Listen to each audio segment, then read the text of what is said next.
ओम नमो भगवते वासुदेवाय। तो आज हम लोग जो है तृतीय स्कंद के ये चतुर्थ अध्याय के लास्ट 2 श्लोक का पढ़ते हैं। आज अध्याय समाप्त हो रहा है और इस अध्याय की समाप्ति पे ये 2 कॉन्क्लूडिंग श्लोक हैं। निष्कर्ष पर क्या होता है कि कल हम लोगों ने जाना था कि सुखदेव गोस्वामी बता रहे हैं कि किस प्रकार से भगवान इस मृत्यु लोक पे, इस धरा जगत में, इस भौतिक जगत में आते हैं अपनी लीलाओं को करने के लिए। बहुत अच्छा एक लोकप्रिय श्लोक है भगवद गीता में, परित्राणाम साधूनाम विनाशाय च दुष्कृता। भगवान वहां अपने बैकुंठ धाम से ही बैठे बैठे अगर शत्रुओं का विनाश करना होता, राक्षसों को विनाश करना होता, भगवान, क्योंकि भगवान इतनी बड़ी सृष्टि केवल इच्छा मात्र से, सृष्टिपात से ही, दृष्टिपात से ही पूरी सृष्टि को कर देते हैं भगवान। तो भगवान के लिए ये शत्रुओं का नाश करना या इन संहार करना राक्षसों का, ये तो भगवान वहीं बैठे बैठे कर लेते। लेकिन परित्राणाम साधूनाम, भगवान अजन्मा है ना। कभी हम लोगों ने जाना कि भगवान का तिरोधान होता है ना। भगवान कभी ना तो जन्म लेते हैं ना मरते हैं। आविर्भाव, तिरोधान, यानी कि भगवान अपनी लीलाओं को करने के लिए आते। कैसे? भगवान अगर बैकुंठ धाम में बैठे बैठे कर लेते तो जो तपस्या देव की मैया ने, वसुदेव ने, यशोदा मैया ने जो तपस्या की थी, तो परित्राणाम साधु नाम कैसे होता? तो इनको, यशोदा मैया को उन्होंने अपने बचपन की जो बाल लीलाओं से जो सुख प्राप्त होता है, जब हम लोग भौतिक, वो तो भगवान थे, भगवान किया जब रूप इतना सुंदर है कि अगर कोई भगवान का रूप एक बार देख ले तो फिर उसको इस भौतिक जगत की कोई भी चीज आकृष्ट नहीं कर सकती। जैसे नारद जी थे ना, नारद जी के हृदय में एक बार भगवान ने दर्शन दिया। नारद जी ने अपने हृदय पर मन को लगाया, उन्होंने भगवान के दर्शन किए और भगवान ने तुरंत तिरोहित कर लिए दर्शन। तो नारद जी व्याकुल उठे, रोने लगे बहुत कस के कि भगवान के दर्शन। तब भगवान जब बहुत परेशान हो गए, बहुत विचलित हो गए, बहुत शोक से पीड़ित हो गए, विरह हो गया नारद जी को, तो नारद जी को फिर एक आवाज आई भगवान की कि नहीं, अभी तुम्हारी सेवा पूर्ण नहीं हुई है, तुम। फिर जब नारद जी ने दोबारा से, क्योंकि तब नारद जी वो दासी के पुत्र होंगे जब 5 वर्ष के बालक थे, तब उन्होंने वो किया नारद जी। तो फिर उसके बाद नेक्स्ट बर्थ में हुए होंगे, जो भी नाम उनका रहा होगा उसमें। तो इस तरीके से कह रहे हैं कि जो भी, जिसने भी भगवान का एक बार भगवान का दर्शन कर लिया है, तो इस भौतिक जगत की बात बता रहे, तो वो तो उन लोगों ने तो कितनी तपस्या की थी, और देव की मैया ने ऐसे तपस्या की थी कि हमारे बालक के रूप में मतलब प्रकट हो। और यशोदा मैया ने ये तपस्या की थी कि बालक, वो तो प्रकट होने की उनके उससे, लेकिन यशोदा मैया को बाल लीलाओं का, कि बालक के रूप में मैं उनको वो करूं, उनकी सेवा करूं। तो इस तरीके से जैसे हम लोग घर में अर्च विग्रह लाते हैं ना, छोटे से गोपाल जी, लड्डू गोपाल, उनकी सेवा करते हैं। कोई कोई बड़े बड़े राधा कृष्ण लाता है, जो जिस भाव में जिसे बचता है। तो देवकी मैया ने जैसी की, तो उनके यहाँ भगवान प्रकट हुए, उनके जन्म लिया और उनको उसका सुख मिला। और यशोदा मैया ने जो जैसी तपस्या की, जैसा वरदान मांगा, तो उनको बाल लीलाओं का। और एक बात बता दें, हम लोगों के बच्चे जब बहुत छोटे होते हैं, यशोदा मैया बहुत भाग्यवान थी, बहुत भाग्यवान, कि हम लोग केवल भागवतम पढ़ते हैं ना, तो भगवान की लीलाओं को सुन के हम लोगों का मन प्रफुल्लित हो जाता है। रोम रोम, मतलब जब पढ़ते हैं भगवान की श्री कृष्णा बुक में, तो कितने हर्षित हो जाते हैं, रोम रोम हर्षित हो जाता है हम लोगों का। और यशोदा मैया ने तो सारा अनुभव किया है, उनकी सारी बाल लीलाएं उनके सामने सब भगवान ने की हैं, तो कितनी वो भाग्यवान रही होंगी। तो इसलिए भगवान, इसलिए भी इस धरती जगत पर आते हैं। अब ये इसलिए भगवान, ये बहुत ही, ये श्लोक भगवद गीता का बहुत ही गूढ़ है, परित्राणाम साधूनाम, इसको समझना बहुत अच्छा है। तो इसलिए भगवान इस धरा जगत पर आते हैं अपनी बाल लीलाओं को लिए। तो हम लोगों ने कल के श्लोक में जाना था कि भगवान इस मृत्यु लोक में असाधारण लीलाओं को संपन्न करते हैं आकर, हैं। और भगवान विविध लीलाओं करते हैं और और विविध रूपों को धारण भी करते हैं। जैसे भगवान ने कूर्म अवतार लिया, बारह अवतार लिया, भगवान राम के रूप में भी आए, कृष्ण के रूप में भी आए, भगवान ने कई अवतार लिए। तो अलग अलग तरह की लीलाओं करने के लिए अलग अलग भगवान अवतार भी लेते हैं और उसको उनको समझ पाना हर किसी के बस की बात नहीं। भगवान के इन रूपों को, इन भगवान की लीलाओं को समझ पाना सिर्फ एक भक्त के बस की बात है। सिर्फ एक भक्त ही, कल हम लोगों ने जाना था, केवल एक भक्त ही उनको समझ सकता है। तो आज हम लोग लास्ट के 35, 36 टू श्लोका लेते हैं। आत्मानां च कुरुश्रेष्ठा कृष्णेन मनसेच्छितं ध्यायन् गते भागवते रुरोदु प्रेम विह्वला। तो जैसे ही उद्धव जी भगवान के पास से आए, जब भगवान इस भौतिक जगत से तिरोधान कर रहे थे, जा रहे थे, तो भगवान ने जाते समय उद्धव जी से तो ये कहा कि तुम जाओ नर नारायण को दो जाके। और इधर मैत्रेय ऋषि से जैसे ही उन्होंने, विदुर जी ने जाना कि भगवान ने इस जगत से जाते समय, बिल्कुल अंतिम समय में जब जा रहे थे, तो भगवान ने मेरा स्मरण किया, मुझे भी याद कर लिया। मतलब भगवान ने जो कहा था कि मैत्रेय ऋषि से कि तुम जाना और तुम विदुर को ज्ञान देना, तो ये सुनकर बड़ा वो हो गए। आत्मा नाम यानी कि स्वयं को भी तो कह रहे च कुरुश्रेष्ठ। कुरुश्रेष्ठ किसको बोला गया है? कुरुओं में श्रेष्ठ कौन थे? विदुर महाराज। देखो, जब तक विदुर रहे हस्तिनापुर में, तब तक दुर्योधन एंड कंपनी का कुछ भी नहीं बिगड़ा था।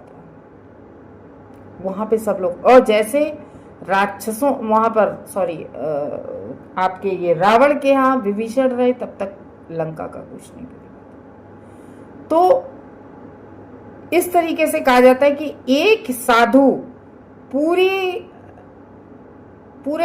उसको बचा लेता है। जैसे बस है, कोई एक बस थी, तो उस एक एग्जाम्पल है कि एक बस थी, तो उस बस को बिजली कड़क रही थी, छू छू के लौट रही थी। तो कहा कि इसमें कोई एक पापी बैठा है, तो अगर वो पापी निकल जाए तो पता नहीं कि उसकी वजह से ये बिजली आ रही है। लेकिन उन्होंने ये नहीं सोचा कि एक धर्मात्मा बैठा होगा। तो ऐसे कर करके एक एक को निकाला गया, बिजली नहीं गिरी। तो एक लास्ट में रह गया साधु। तो उन्होंने कहा ऐसा करो साधु महाराज तुम भी। तो सब बैठे रहे बस में, और साधु जैसे ही वो निकल के पेड़ को छू कर आया, पेड़ तक गया, पेड़ तक सब एक एक करके जा रहे थे, और जैसे ही वो साधु बस से उतरे, तुरंत वो बिजली उस बस पर गिरी और सब लोग वहां पर। तो एक व्यक्ति ही तो सबको बचा लेता, उसके पुण्य इतने होते हैं। तो उसी तरीके से यहाँ पर विदुर महाराज कह रहे हैं कि इस जगत को छोड़ते समय भगवान श्री कृष्ण उनका स्मरण किया। तो विदुर महाराज को इसलिए हम लोगों ने जो इतनी कथा बड़ी सुनाई, ये कुरु श्रेष्ठ के लिए, यानी कि विदुर महाराज कुरुओं में श्रेष्ठ थे। तो आत्मानाम च कुरुश्रेष्ठ कृष्णेन मनसेच्छितम्, कि हे कुरुश्रेष्ठ, तो इस जगत को छोड़ते समय भगवान श्री कृष्ण ने उनका स्मरण किया। किसका? विदुर महाराज का। विदुर इतना सुनकर प्रेम भाव से बड़े बेवहल उठे, अभिभूत हो गए प्रेम से, और मतलब ही इज क्राइंग, वो रो रहे थे बहुत कसके, रो पड़े जोर जोर से। इसमें लिखा है शाम से कि प्रेम भाव से अभिभूत हुए भगवते रुरोद। जो रुरोद है, रुरोद का मतलब है क्राइंग, मतलब चिल्ला के रोना, तेज तेज आवाज में रोना। तो रुरोद, जोर से रोए, मतलब इतने जोर से। देखो, जो भक्त होता है जब भाव में होता है तो उसको ये नहीं लगता कि हमारा रोना, हम कैसे रो रहे हैं। और ये भगवान से प्रेम की बिल्कुल लास्ट स्टेज होती है, जब भक्त भगवान के लिए रोने लगे। ये भक्ति की एक बहुत ही वो होती है। तो इस तरीके से कह रहे हैं कुरुश्रेष्ठ, अपने आप को ये कथा सुखदेव जी सुना रहे हैं किसको? परीक्षित महाराज को। और जिस तरीके से परीक्षित महाराज बहुत बड़े भक्त थे, कैसे कि जैसे पांचों पांडव बहुत बड़े भक्त थे, उनके दादाजी, परीक्षित महाराज के दादाजी और परीक्षित महाराज अभिमन्यु के पुत्र थे। तो परीक्षित महाराज को भगवान ने पेट में ही दर्शन दे दिए थे, और इसीलिए उनका नाम परीक्षित पड़ा, क्योंकि वो माँ के गर्भ से निकलते ही वो हर किसी को ऐसे देखते थे कि कहीं इस व्यक्ति को मैंने, माँ के गर्भ में कहीं इस व्यक्ति को मैंने देखा था, कि मैंने इस व्यक्ति को देखा। हर किसी को वो इसी तरीके से परीक्षण करते रहते थे कि मेरी रक्षा क्या किसने की, किस व्यक्ति ने की। तो वो हर किसी को इसी उससे देखते थे, परीक्षण करते, तो इसलिए उनका नाम इसलिए और परीक्षित पड़ा। तो बता रहे हैं कि तो इसलिए परीक्षित महाराज भी कुरुओं में श्रेष्ठ हुए। तो कह रहे हैं कि विदुर जी, जब विदुर जान पाए कि अंतिम समय में वो पूर्ण पुरुषोत्तम भगवान श्री कृष्ण ने उन्हें याद किया, उन्हें स्मरण किया। तो जैसे भौतिक जगत में ना कोई दादी बाबा कोई जाता है ना, तो कहते अच्छा हमें भी उन्होंने मरते समय हमें याद किया, उन्होंने हमारा नाम लिया, और यहाँ पर तो ये भगवान श्री कृष्ण है। तो उद्धव विदुर जी बहुत रोए, बहुत प्रेम से विह्वल उठे, बहुत रो रहे चिल्ला चिल्ला के, अरे कृष्णा ने मुझे याद किया, मुझे मेरा भी ध्यान रखा, मुझे जैसे पतित को, ऐसे करके। विदुर महाराज थे बहुत बड़े भक्त, लेकिन एक भक्त जो बहुत बड़ा होता है वो अपने आप को तिनका समझता है हमेशा। तो विदुर महाराज कह रहे कृष्ण ने मेरा स्मरण किया, प्रेम भाव, बहुत प्रेम भाव से अभिभूत हो उठे।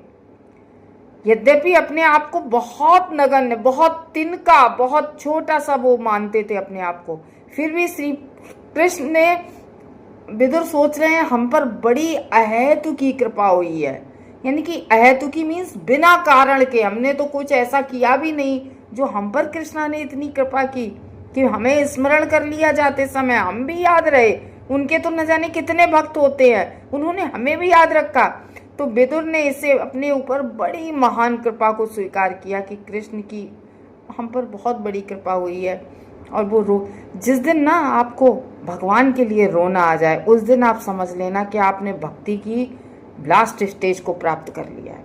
भक्ति की लास्ट स्टेज होता है क्राइंग फॉर कृष्णा, चिल्ला कृष्णा के लिए रोना, ये भक्ति की लास्ट स्टेज होती है।